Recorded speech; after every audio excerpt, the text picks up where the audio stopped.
Imagine waking up in a stranger's body, living their life, feeling their emotions, and slowly falling for someone you've never met, until one day, everything disappears, and you don't even remember their name. On a beautiful and ordinary day, Mitsuha wakes up and begins her morning. While having breakfast with her family, her grandmother remarks strangely that today seems normal. Her younger sister also mentions that yesterday, Mitsuha had been acting like a crazy person. Mitsuha, not understanding what they mean, simply turns on the TV. Every news channel is buzzing with reports about a comet that will pass closest to Earth, promising a spectacular celestial view, visible from all over the world. This specific event occurs once every 1,200 years, and people commonly refer to it as a falling star. To head to school, Mitsuha carefully braids her hair and ties it with a red cord she made herself. Her friend, Tessie, remarks that today her hair isn't a mess like it was yesterday. While she is trying to understand what everyone means by yesterday, she sees her father, who is campaigning for mayor, but she feels embarrassed and quickly passes by him.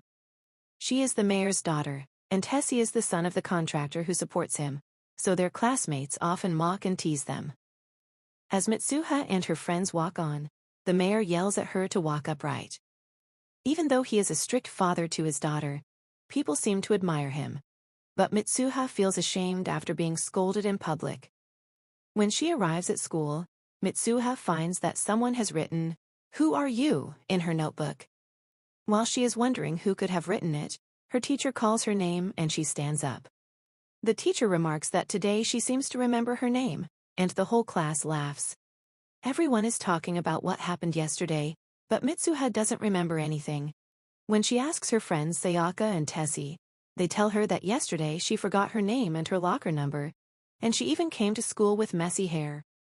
Mitsuha doesn't remember any of these details and has recently been having strange dreams about being someone else. Since it's just a dream, she doesn't think much of it, and after school, Tessie takes them to a newly opened cafe. In Mitsuha's small town, the train only comes once every 2 hours. The store closes at 9 p.m. She is happy about the new cafe, but it turns out to be just a vending machine where you put in coins. Mitsuha wishes she could live in Tokyo and go to school there instead of in such a shabby town. After returning from school, weaving with her grandmother is part of her daily routine. Her grandmother often talks about ancient history and the gods, so Mitsuha and her sister have heard these stories many times. The two of them must personally make sake, a family tradition, to offer to the gods. They have to chew rice, spit it out, and let it ferment in small bottles to create the sake for the shrine. Because she has to prepare this and perform it in front of people, Mitsuha feels both embarrassed and frustrated. That is why she shouts a prayer that if there is a next life, she wants to be reborn as a handsome boy living in Tokyo. Her younger sister simply sighs while watching her sister act so crazy. The next morning, Mitsuha wakes up falling out of bed. However, her body has become that of a boy, and the place is not her home.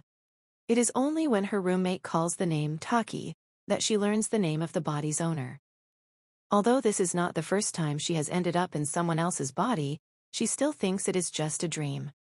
When she realizes she is in Tokyo, she is delighted. Every night she has these strange dreams, and though she feels troubled, she decides to go with the flow since she is in Tokyo. Because it is rush hour and she is not yet familiar with the city, she arrives late to school. Her friend invites her to lunch, and she eats with 2 boys she doesn't know. Her friends tease Taki because he is sitting delicately and using feminine speech. Since she forgot the school layout, the room, and even her lunch, they take her to a cafe to clear her mind. Mitsuha, who doesn't have a cafe in the countryside, is very happy to finally visit one in the big city. However, she is shocked because the cost of one meal is almost as much as her monthly allowance. Regardless, she thinks it's just a dream and orders everything she wants to eat. She also takes photos of everything she orders with her phone.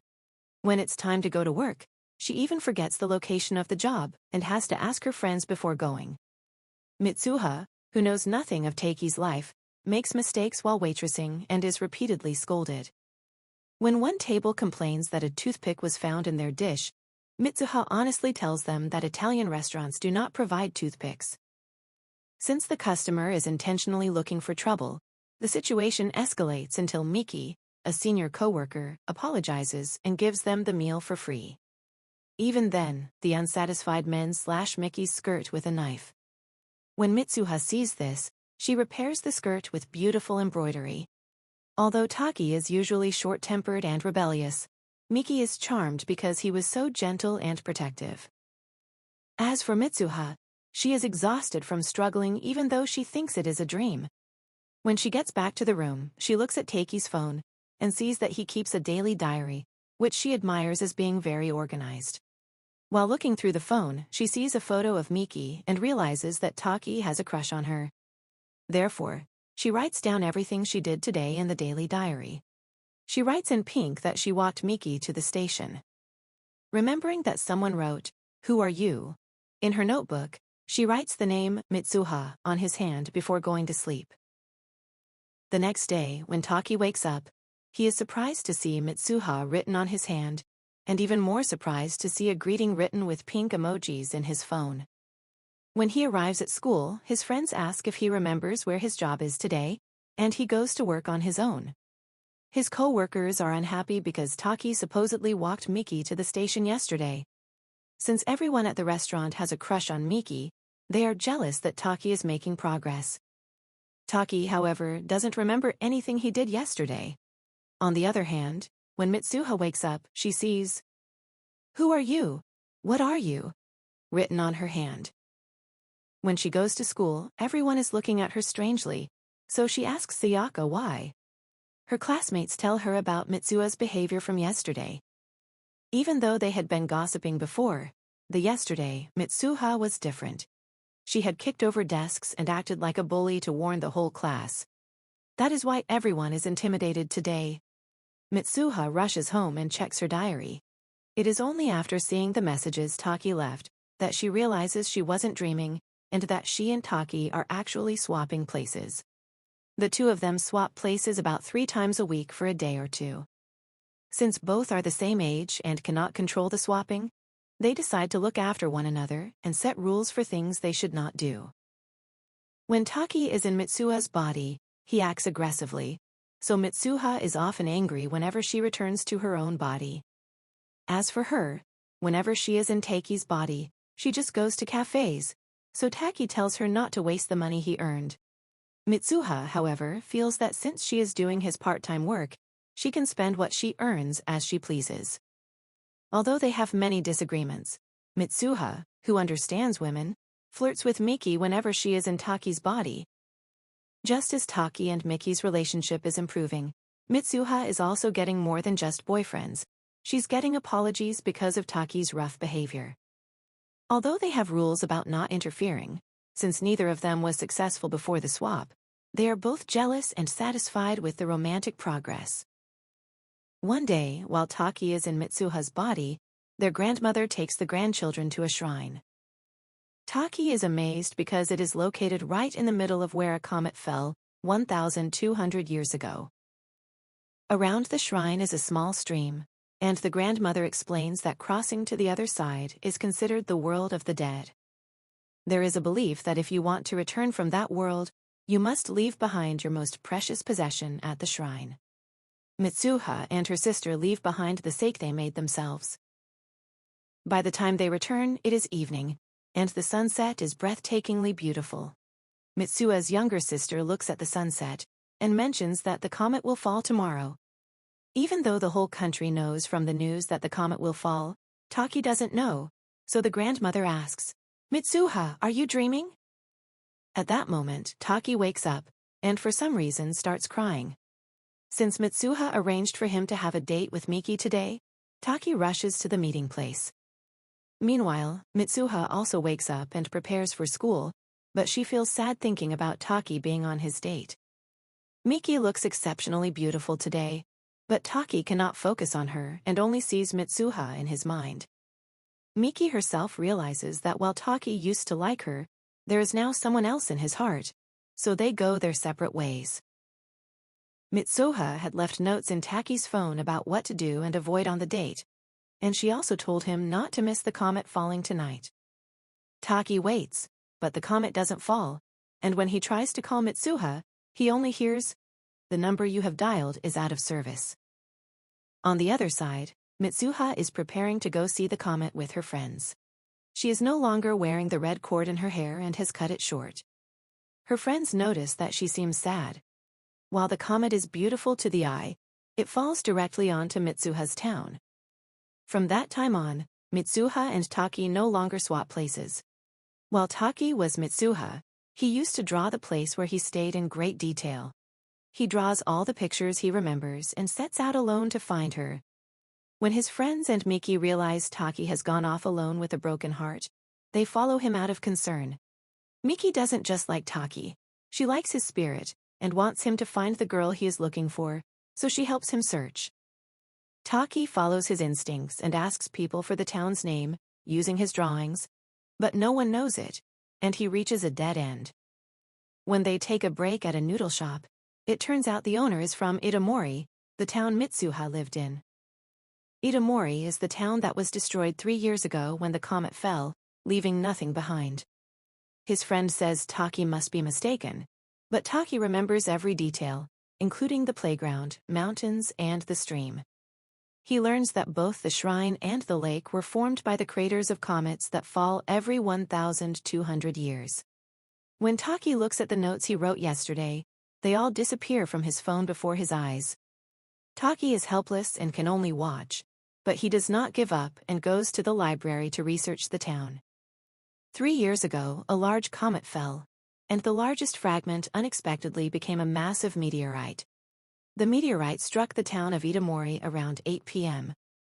It fell directly on the festival site, killing many people, and when Taki looks at the list of victims, he finds the names of Tessie, Sayaka, and Mitsuha. Mitsuha, who was messaging him just 2 weeks ago, has been dead for 3 years. He wonders what he has been doing and if it was all a dream. Miki encourages him, and when she sees the red cord on his hand, she asks what kind of cord it is. Someone gave Taki this cord and he has always kept it, but he has forgotten who gave it to him. After spending the whole night researching Itamori, he goes there alone the next day. When he finds the mountain shrine he visited with Mitsuha's grandmother, he knows for sure that what he experienced was not a dream. Inside the shrine, the sake made by Mitsuha and her sister still remains. These sakes were offered as part of their own lives. Taki prays to the gods for another chance and drinks the sake, and immediately he sees Mitsuha's life from the time she was born to the time they swapped places. He sees Mitsuha crying on the day of his date with Miki, and he sees that she traveled all the way to Tokyo to see him on that day. Though he doesn't see what happened in Tokyo, he sees that Mitsuha cut her hair as soon as she returned. As the meteorite falls in his vision, Taki screams for her to run. While screaming, Taki wakes up in Mitsuha's body. He has returned to the day the meteorite fell 3 years ago. Since he has returned to the body of Mitsuha, Taki tries to save everyone. He tells his 2 friends that the comet tonight is a meteorite, and that the whole town will die. His friends believe him, and, because it is the word of their best friend, they plan to save the town as Mitsuha said. Since the only safe place from the meteorite strike is a school, they have to move all the townspeople there. If they just shout it out, people will just think they are crazy, so they have to use some tricks. They plan to blow up the town's electrical system to cause a blackout, and then broadcast an emergency warning that there is a danger to the whole town. Tessie will do the blowing up, and Mitsuha, Taki, goes to convince her father, the mayor, to issue the warning. Mitsuha's grandmother explains that the lake was also formed because a meteorite fell 1,200 years ago.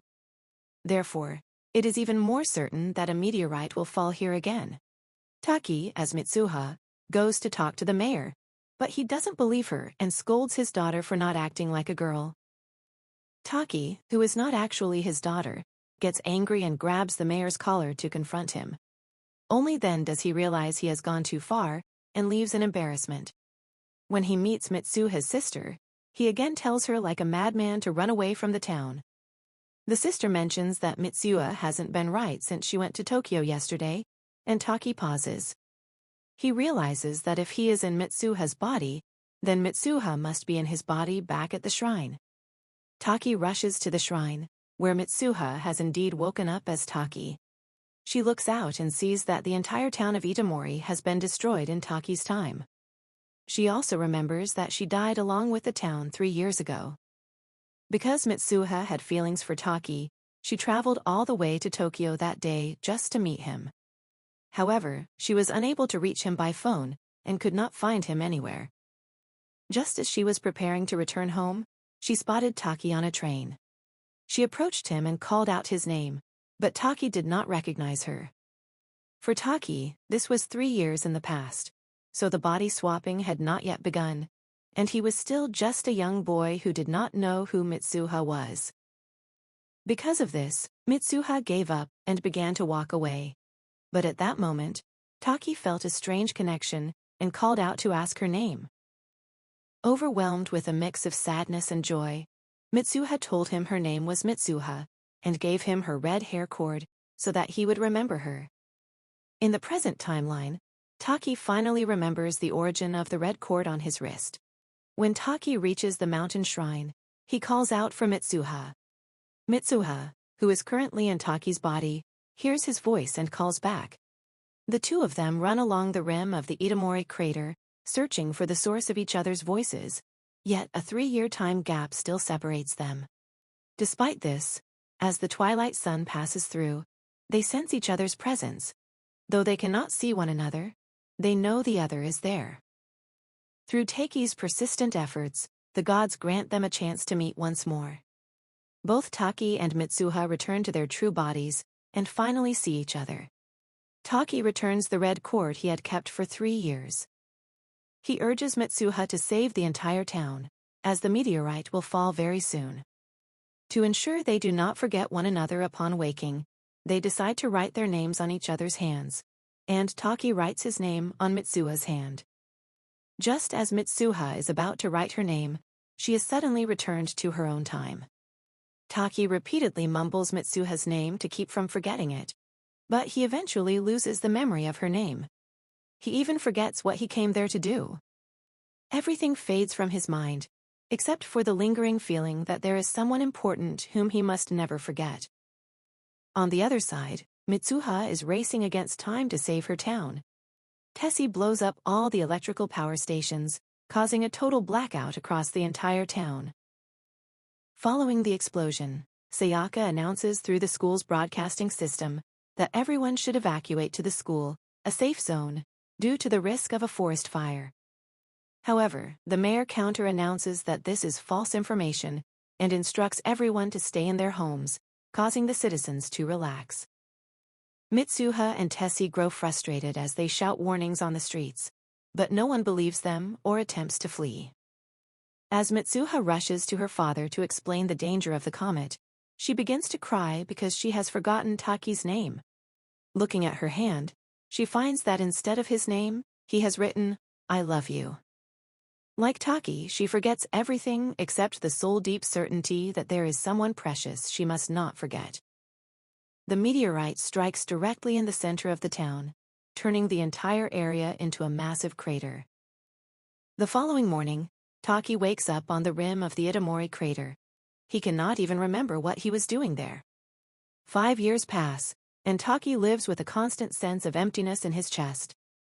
For reasons he cannot explain, he finds himself crying whenever he wakes up and feels a deep longing for someone he cannot identify. He has forgotten who that unforgettable person is. Even now, he remains in search of that someone. One day, while riding a train, he spots a girl on a passing train with a red cord in her hair and is struck by an overwhelming sense of familiarity. The girl feels the exact same way. Both rush off at the nearest station and run back to find one another.